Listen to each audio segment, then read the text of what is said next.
got an STD. And then he fell very ill, and his girlfriend was treating him and everything. And then at some point, which is so crazy to me, he realized that she was also taking the same medications that he was taking, and she had an STD. So they now somehow had the conversation, and they realized that she too, she was cheating. So they had STDs at the same time. So they were not even sure who gave it, who gave who. And I remember just thinking to myself, and they still stayed together after that in Lagos. It's only in Lagos that madness like this happens. Hi faves, welcome back to another episode of Love and Lost in Lagos. I'm your host Pelumi, and today I have another gorgeous, all my friends, all my guests are gorgeous. I have another gorgeous guest with me, Ukeme. Do you want to give yourself a little intro? Oh, this is the hardest thing to do. Hi guys, my name is Ukeme. I'm a digital marketer and also a tour enthusiast. And a fashion content creator, lifestyle content creator, fashion enthusiast. I don't really see myself there yet, but I try to look good. You always look good. Oh, thank you. So thank you for coming today. I'm going to start off by asking you a question. Okay. What's the first thing that comes to your mind when you hear the word toxic? First thing, disrespect. Interesting. Why? So in my experiences, all my toxic relationships or the parts of my relationship that has been toxic always is a form of disrespect to me. Okay, so you see it as a form of disrespect. Yeah. Okay, so do you also think it stems from disrespect? No, not necessarily. Okay. So there are situations that come up.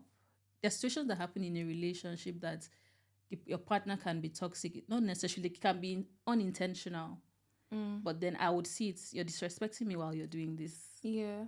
Yeah, so I see what you're saying. Yeah. So I think for me, the first word that comes to my mind when I hear the word toxic, I think it's stress. Because for you to be toxic to me, you have to have like a consistent pattern of just being negative, or I don't want to say abusive, manipulative in some sort of way. Manipulative is another word. Yeah, so to me, that's very stressful. If somebody is just, because I think it's draining. I feel like being even a non-romantic relationship, even if it's like platonic or whatever, a toxic person in your circle is just constantly like draining you. True. So why do you think some people are toxic? So I think some of them don't know they are doing it. I mean, it could be from like history. This is how they saw it happen. Maybe their parents' relationship. So they're just repeating patterns. So they're repeating patterns, and then maybe it's also learned behavior at some point. For example, in a relationship where you do something wrong, let's say my partner does something wrong, and I bring it to you, see what you did, you're doing this. He doesn't learn to accept it. Instead, he'll just point out something else I'm doing that is also wrong. Just accept that you're doing something wrong right now. That's a toxic behavior. Yeah. So now I will start feeling bad. Okay, I'm doing this, and forget about his own problem. That's a toxic and manipulative behavior. Yeah, so I strongly agree to that. And I think the key word that you said there, that accepting, I feel like you tend to know when the person is truly toxic. Because somebody can, and I said something before we started recording, that I feel like everybody has a bit of toxicity in them.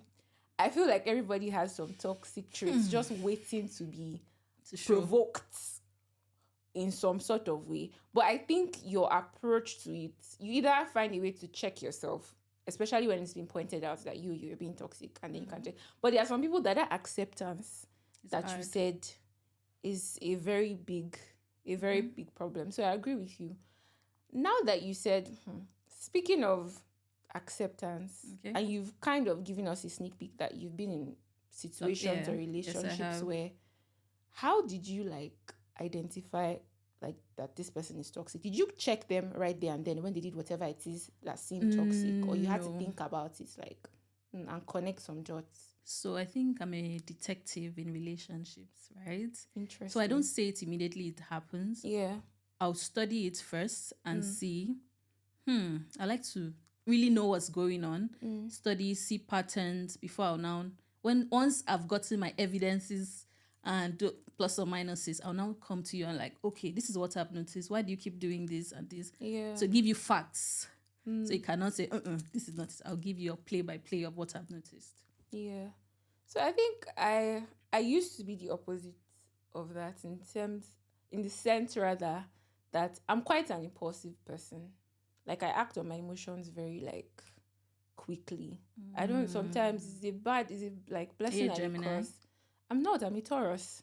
Oh, And we're very stubborn. So which kind of like makes sense. We can be very stubborn. okay. So me, once I notice it, I will like say it there and then on the spot. But then I noticed that in the situations that I've been in, like you mentioned at the beginning, people have often like kind of turned it around Yeah. to say, oh no, I'm not toxic. You are the problem because you're saying this in a certain way. And I believe that toxic people are always most likely like gaslighters.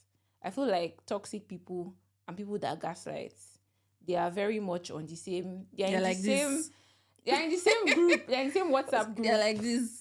They are just, there's just a connection I with agree. gaslighting I and agree. being toxic. I agree. Because that acceptance thing that you said, now that I'm just thinking about it, it's like people that find it difficult to like see their own flaws are very problematic. They are highly problematic to me. And I think that's the definition of like a toxic person. So when Yeah. you have like consistent negative patterns that even when they are called out, you cannot bring yourself to like accept it and Yeah, try it's to actually like hard. fix up. It's hard. Nobody's So perfect. to them, it may be in their heads, they're like, I'm not that person. So it's hard to believe something bad about your own self, even when it's so you. It takes some effort. You see, It takes effort for you to like, oh, I'm actually like this. People don't like to think that they're bad people. yeah, but you see that effort. I feel like if you don't have the effort to check yourself, why should I have the effort to stay and help you check yourself? Which leads me to like another part of this conversation. Because really, if I'm in a relationship with you and I'm constantly having to like try and I understand gets that tiring. yes, in like whatever companionship or whatever it is that you are in, you have to put in the effort to help the person evolve because we're human beings. On our own, we evolve like every single day. But if constantly I'm not enjoying the relationship because 80% of it is me telling you, oh, yesterday you said this and it came off this way. And then again, if 80% is that, my dear, I don't advise you staying. yeah. But I would advise you stay and put in the effort if it comes up once in a while. This person does this and it's toxic behavior. You stay on it. Keep telling the person whenever it happens. Point it out. Communicate. Communication. And then keep that. If there are ways you can help the person to stop bringing out that behavior, yeah. you start doing that. But if 80% is a lot. Yeah, because there are some people that are just really toxic. That's like everyday drama. Yeah. And there are some people that enjoy that drama. I mean, I've been that person that used to enjoy drama. Ooh. I used to Never. I used to do this thing where I used to romanticize my life. And I liked to feel like a main character, like I'm in my own movie. And in all these movies like now, that. the babes always go That's through okay. like plenty wala with their relationship. So to me, I was just always like, it's for the plot. It's for the plot. I think it's okay because people they don't really teach us about relationships growing They don't. up. We just come out and try and fail. They don't really teach. So it's okay. But we learn as we go along. We do. Speaking of try and fail, on Love and Lost in Lagos, we like to spill tea. Oh. Like we like to give our listeners and our watchers a little bit of, a peek into some of our crazy experiences. So what would you say has been the most toxic situation that you've been in, and how did you handle it? I think my most toxic situation was I was in a relationship and he was cheating. I would point it out. Like I knew the people he was cheating with. I'm like, this is happening. And he will keep like to my face tell me, no, we're just friends. There's really nothing there. Even after showing the evidence, not like I've caught him, but I know, like I can see patterns. I know what's going on. Intuition is kicking in. Of course, all my relationship, my intuitions are always right. Yeah, is at the follow end. Your Ladies, follow your intuition. Your gut instincts, your intuitions, they are always always but right. Like most of the time. So like patterns, like I was in school at the time, like serious patterns of cheating, and I'm like, what are you doing? And to my face, you say, no, nothing. Was it uni? Was it school? Uni? Yeah, uni. Nothing is happening. I mean, so how did he now finally like own up to it? Did he ever own up to it? Or you just like left because you're just like, there's no point? What even happened? I think I saw a tweet, his DMs, his tweets, and I actually saw something. That's when he knew I saw that. That's when he actually said, "Oh, this has happened." But, till I actually saw something in tweets. Yeah, in his DMs. I try my best not to engage in men slander on this podcast because men just like frustrate me, or let me just say people frustrate me in general. So that's the most toxic. Yeah, that's the most toxic because they were like, it was a series of things going on, and I had to deal with all of that emotionally. Yeah. So I think also another thing that makes people toxic, I feel like you can be toxic by association. And I'm saying that because as you were talking about your own experience, like your most toxic relationship, I have my own most toxic thing ever has been like a situationship. It wasn't even like a committed like situation. And person was a gaslighter. So their own thing was, I would say, you did A, B, tell your audience C. what gaslighter is. So the gaslighting. Yes, gaslighting. Yeah, a gaslighter is somebody that basically makes you feel like you're delusional. Like you're saying things are not happening. Yeah, they will like make you feel crazy for pointing things out. They sometimes emotionally manipulate you and make you feel like, oh, they are doing the things they are doing because they love you or based on their feelings. They just make you feel like a crazy person in general. And I remember in this situation, every time I would point out like, oh, that you're doing like this and this, the person would be like, oh no, I'm doing it because like I love you. Or like, oh no, they'll try to make up. But it hurts me while you're doing that. So how is that love? So you realize that if you are hurting me and I'm telling you that you're hurting me, that means that something is not adding up. You're loving me wrong. But yeah, in that situation, the person was just constantly gaslighting me. And I didn't realize that over time, because that situationship lasted for like over a year. Okay. Like it was almost 2 years. And I didn't realize that I had carried some of that. Like the person had kind of passed over some of those gaslighting traits. Because especially this is another sad thing. When you've been in too many situationships. Too many? Yes, I believe that there is such a thing as too many. Because I've had only one proper relationship. Some people just call it talking stage. In my life. That's the thing. A talking stage in this 2023 that we are in, a talking stage is not the same thing as a situationship. Because a situationship is basically like you're with a person, you're doing all the things that typically. I think there's a time frame for a talking stage. There situationship, not really. Because I've heard of people being in situationships for more than like 2 years, which is crazy to me. But like it's just the reality of the situation where people can't commit or they have like baggages and all of that. Yeah. But yeah, so over time, very recently, I had to like check myself and I got called out a little bit by one of my friends. I was having like issues with the person that I'm with, and my friend was just, everything I was saying, she was just like, you realize that all these things you're doing is because of the people who have kind of hurt you in the past. And you can't realize that you're almost doing the same thing they used to do to you, to your present person. And I realized that so it's actually possible for you to be toxic by association. Have you ever been toxic by association or toxic like at all?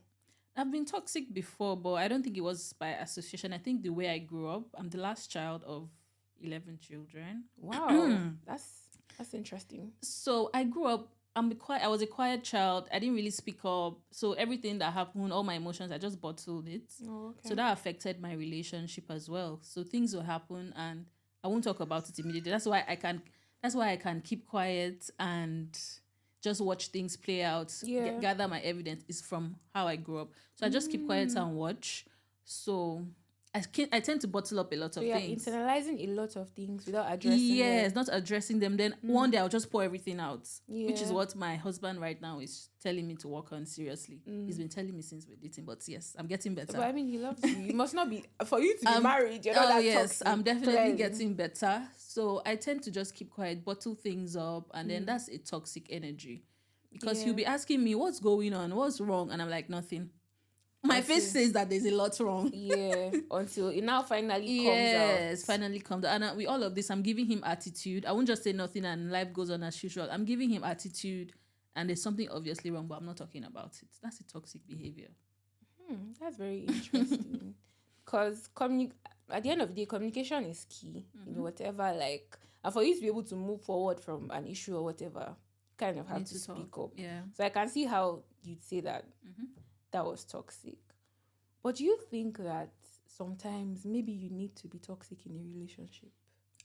Let's try. Yeah, let's try and look at things from another. Okay, let me use this example. So we've talked about being toxic by association and just how, like, maybe experiences in your childhood or just how your background basically can affect your attitudes in your relationships. But do you think that maybe, let's say, two people are in a relationship, one person is severely toxic, like serially toxic, and you feel like the only way to, like, help them or make them realize what they're doing is to also now be toxic? So I think that happens a lot. Like, people just want to pay back. You're doing this, I'm but angry, not let me even just from do a this point, in return. I'm not even saying from, like, a point of, like, payback. I'm speaking from a point of, I want to show you what you're doing. So it's not even necessarily because I'm hurt by what you're Even doing. some dose of your own medicine. Exactly.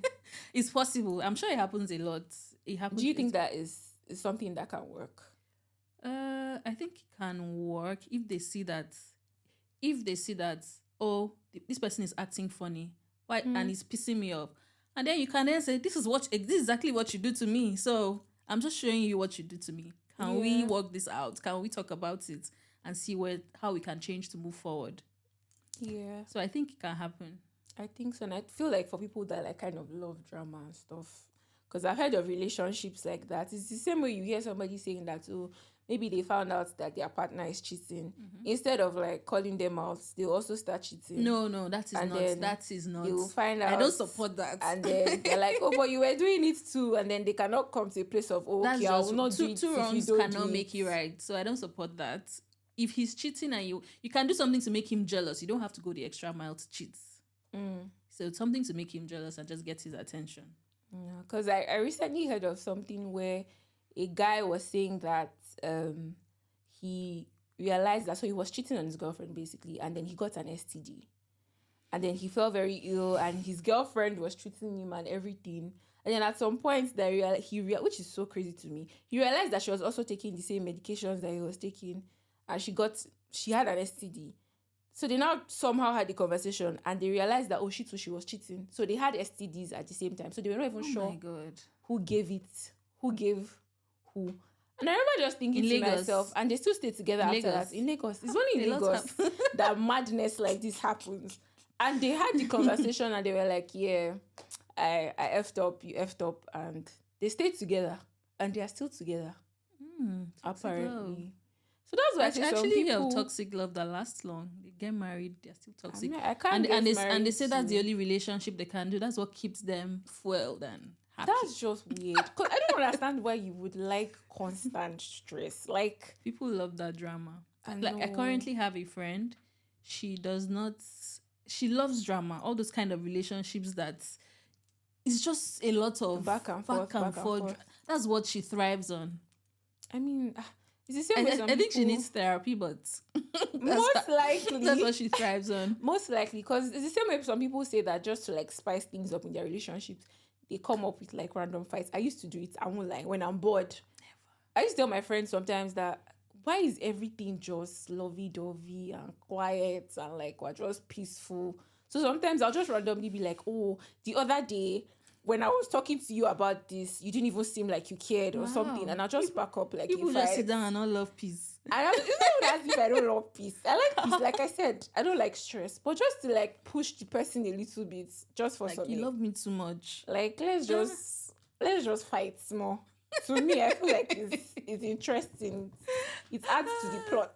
Okay. But yeah, I'm a really crazy person, but I'm not like that anymore. I'm happy for you. Quick PSA. But yeah, so I'm also of the opinion that some people, I feel like before you get into a relationship, I feel like there are some things that you need to check with yourself. And I feel like a lot of people don't do this, because we had a conversation in one of our episodes where this doesn't really necessarily have anything to do with being toxic. But the guy was talking about how, like, he got into this relationship and he's financially, like, insecure with his babe and he doesn't know how to tell her, and he has always been there even before he got into the relationship. Insecure with his babe. Like, he feels like Oh. he doesn't have enough financially to like Okay. do what he wants to do. Okay. And he said even before he got into the relationship, his finances were not exactly in order. And the guest that I had was just like, he said something where they were like, before you get into a relationship, finances aside, there are some other things that you need to check yourself on. Like, am I ready to go into this relationship? Am I dragging some baggage that I know that is going to affect From previous relationship. the other person? So so not even just from previous Personally. relationship, on your own. Because I'm of the opinion, this thing you said about your friend needing therapy, I'm also of the opinion that everybody, I don't think I've ever met somebody that I've had a conversation with them, like several conversations, and at some point I'm not like, you definitely have something that like you've not confronted in your life. I feel like everybody needs therapy. Me, I'm very pro therapy. I feel like therapy is I've good. never been in therapy. It's very nice. I don't know why I'm now saying it as if it's food, but like it's actually therapy is actually like very, very helpful and very, very nice if you find the right like resources, by the way. But yeah, so I'm just saying in general, do you think that to avoid being toxic or even receiving like toxicity from like your partner, do you think that people should check themselves before they get into a relationship? I agree, but it's sometimes, let me be honest, most people don't do that. We don't even think about ourselves, or we just meet somebody we like, we vibe, and next thing we're thinking, oh, I don't mind being in a relationship with this person. We don't have that time to say, oh, we check ourselves before we get married because it's a more serious business. Which is crazy to me. But when getting in a relationship, no, we don't. We're like, I like this person. The person likes me. Our energies, we sync. I mean, let's just do this. Our signs are compatible.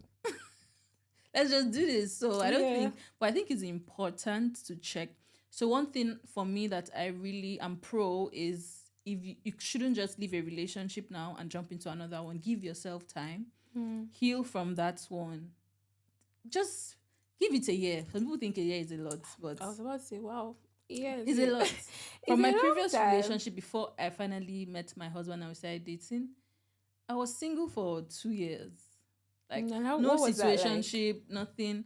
I had friends. I was happy. I was working. I was always outside, eating in restaurants, just having a good time with myself. I love that. I enjoy spending time alone. Even my husband till today says, how do you just do it? Sit on your own at home and just be fine and happy.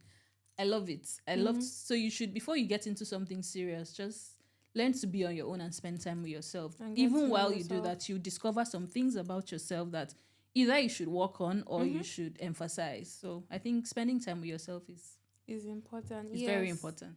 Because I feel like that time can use you to reflect and recognize whatever like baggage, because there are a lot of toxic people in a lot of relationships, just really draining people's energy. Because I've had friends like that where like they'll constantly be coming to you like, oh, this person, and you can see that they genuinely love the person. They don't want to leave the person, but yeah, so me, I'm of the opinion that you need to check yourself before you enter. You don't just get too excited about the person. So you randomly just start talking to somebody.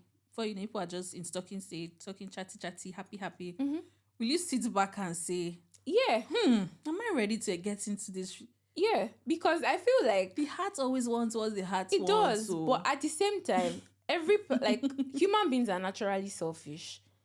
I believe that at the end of the day, we're all looking out for ourselves. Yeah. Not even necessarily what benefits us. We just want the best of everything. And sometimes we think, okay, well, not everybody, but like I also like to think from a me perspective when I'm getting with anybody. So, and I know myself. Well, again, like you said, if you've spent enough time with yourself to like know enough about yourself to know whatever traits or patterns that you may have or may not have, I have done that at least over time. And with the help of therapy, I've also been able to like identify some things in myself. So before my situationships, I'll not lie, in most of the situationships that I've been in my life, I've just been out of maybe like boredom. Honestly, and maybe just for like the adventure of it. But at different points where people have asked me out, like officially, like, oh, let's be exclusive, I always ask myself some questions. Like, I know myself, if I get to this relationship and I feel like I'm being deprived of something, what am I going to do? I also know that I can be quite spoilt in general. So I know that it's something that even affects the people that I'm with. There are people that they always even like vocalize it like you're a sport, but me, I'm just always like, I don't care. So I know I have, so there's just some things that I know about myself that definitely, before I give you an answer, if you've asked me out to be exclusive, I will ask myself some Take some time to questions. think. And if I know that when I enter that relationship, there are some things that are not going to be okay to you, and then you probably now start seeing me in a different light, I'm going to say no. So me, I'm of the opinion that before you get into a relationship, I'm not saying that you should now go on like a deep mental spree with yourself and be overly dramatic about it or anything. But I'm just saying that at the end of the day, you know yourself. Even whatever, even if you have like an identity crisis or you're still in like your coming of age, which is very like, nobody knows themselves in totality. But I just feel like you know yourself enough to know what is good, what is bad, what needs to be improved on, and I all agree. of that. Some people just overlook it, really. Yeah. And I feel like if you claim to love somebody enough to want to be with them, you should also love them enough to want to get to know yourself, to give them the best of yourself. Yeah. If that makes sense. Tweet that. Snaps. But yeah. So I think you need to check yourself. Yeah. So now, So do you think guys, who is more toxic, guys or girls, generally? I don't think one is more toxic than the other. It's an individual thing. I think it's an individual thing. Honestly. I'll say guys. On the normal day, I will agree with you, because again, men slander, you find Pelumi there. But that's why they gave the phrase "men are something." Men are, yeah, because they are too toxic. Yeah, I think they are just. I don't know. I think they just always have the audacity to be toxic, like very freely, and not care. I think that ladies were not raised the same way, so yeah. There's also the societal construct, like part of it. Definitely. But that was a very loaded question. I didn't see it coming. I didn't see it coming. But yeah, do I think men? I think their own is just the audacity, honestly. With anything, when I like hear questions like that, do you think guys are more? Or do you think babes are more? I just always think it boils down to like the audacity to do it or not. And I'm not saying babes don't have like the audacity to just be toxic, but there's just something about men and their ability to misbehave and just be very bold. They were born with it. So I think men are actually more toxic. Actually, to answer that question. Thank you very much. I think men are, and I feel like women are more, in general, I feel like women are more intelligent than men, but also emotionally intelligent. I feel like women are, that's one of our superpowers, which is why our intuitions are always very right. Very, very sharp. So yes, I think men are more, even though the men in this room, some of them are side-eyeing me. I don't care. I said what I said. Come to my house and find me. I'm waiting there for you. But yeah, so do you think, what advice would you give to somebody that is in a toxic relationship and that has tried their very best to like check the person, help them get better, but they love the person, but the person is just not. The math is not mathing. What should they do? So I would say, I think love is not always enough. You can love the person, but every day you guys are going head on. I would say, this is a hard one. I would say if you've done all you can do to get the person to know that this is what the person is doing to hurt you, it's not a good behavior. Maybe speak to someone higher, that someone the person respects. Maybe find someone he respects or she respects.